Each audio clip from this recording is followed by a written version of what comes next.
नमस्कार मित्रांनो. आजचा ब्लॉग खूप डिफरंट होणार आहे कारण की आम्ही एका वेगळ्या लोकेशनवरती आलोय आणि ते लोकेशन म्हणजे आमचं शेतातील फार्म हाऊस. आमचं फार्म हाऊस खूप डिफरंट आहे. ते का डिफरंट आहे कारण की आमचं फार्म हाऊस पूर्णपणे लाल दगडामध्ये बनलेलं आहे. लाल दगडाचे वैशिष्ट्य म्हणजे हे 12ही महिने एकदम थंड राहते आणि या तुम्ही चिरा पाहू शकता. म्हणजे हे प्युअर लाल दगड आहे. याच्यामध्ये थोडं सुद्धा सिमेंट आम्ही वापरलेलं नाही.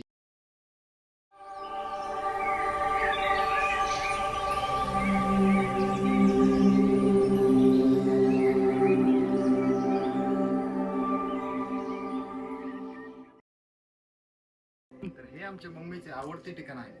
मम्मी इथे आम्हाला वेगवेगळे पदार्थ बनवून खायला घालत असते आणि इथे आल्यावरती आम्हाला कोकणात आल्यासारखं वाटते कारण की हे प्रति कोकणच आहे.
चला तर मग आपण फार्म हाऊसच्या या बाजूला जाऊ.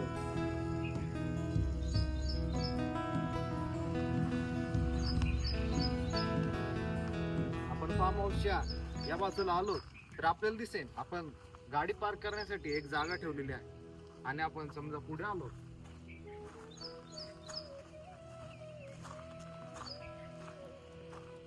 हा प्लॉट पूर्णपणे ऊसाने व्यापलेला आहे. आपण इथे पूर्णपणे ऊसाची लागवड केलेली आहे आणि सध्या कोंबडं खट्ट इथे टाकतोय. टोटल आपले 300 पोती एवढे टाकलेलं आहे आपण आणि एवढं शिल्लक आहे. तर कोंबडं खतचे फायदे असे की हे मुळापर्यंत जाते. सरांच्या मध्ये टाकल्यावरती दोन्ही साईडून आपण त्या सरांच्या वरती करतो आणि त्याच्यावरनं माती टाकल्यावर त्याला ऊसाला एक भरणी भेटते. त्या भरणीमुळं ऊसाची वाढ खुंडत नाही आणि ऊस मोठा होतो आणि जास्त टनेज देतो. तर आता त्याचीच चालली आपली. हे बघा इकडे तुम्ही बघत असताना आमचे गडी काका सगळीकडे कोंबडं खत पसरवत आहेत.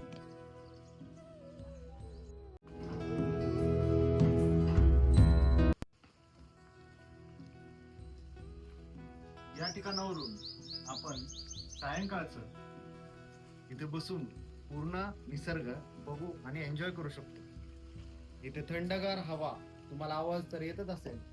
इथे असा भास होतो की कुठून तरी एक पाणी पडते, पण तो भास यासाठी होतो कारण की आपल्या नारळाची झाडं, नारळांचे पत्ते एकमेकांना धडकतात आणि त्याचा तो आवाज आहे.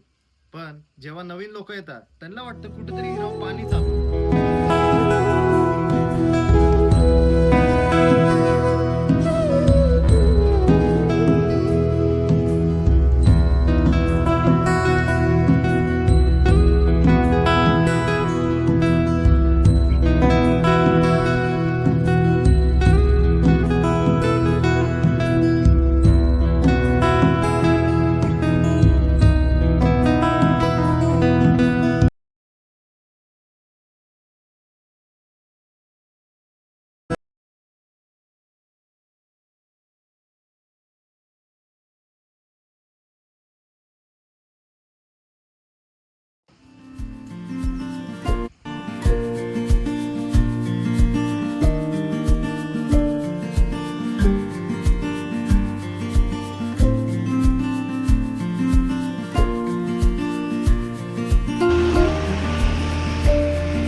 हम्म. खालची तयार नाही झाले का अजून? नाही, खालचं तयार झालंय नारळ. हा हा हा. म्हणजे पाणी पाणी, हा हा.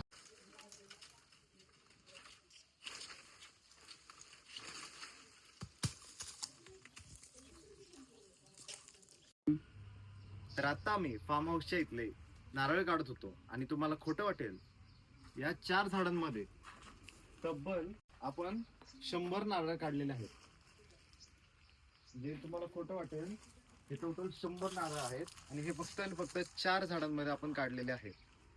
आपल्याला हा अनुभव फक्त गावाकडेच अनुभवता येतो आणि सिटीमध्ये हा अनुभवता येणारच नाही, कारण की सिटीमध्ये अशी झाडे आता उरलेलीच नाहीयेत जी एवढे नारळ प्रोव्हाइड करते.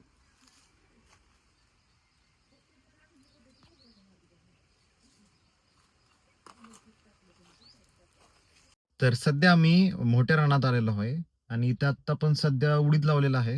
तुम्हाला दाखवतो उडीदाची कशी शेती केली जाते. आणि इथे पण आपण तेच खत टाकलेलं आहे, जे मी आता तुम्हाला फार्म हाऊस वरती दाखवलं.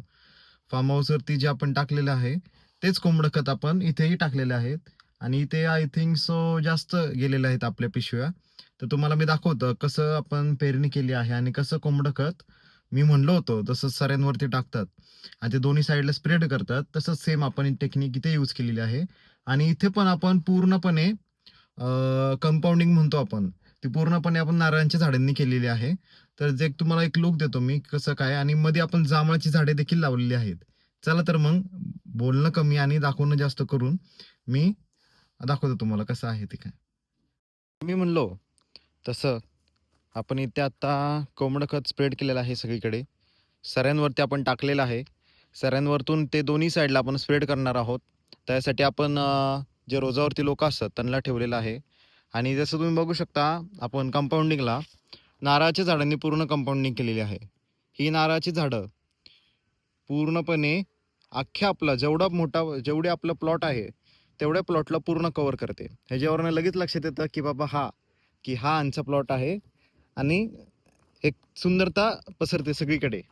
आणि नारळ तर तुम्ही बघू शकता, नारळ तुम्हाला एक दाखवतो, एक सडा आलेला आहे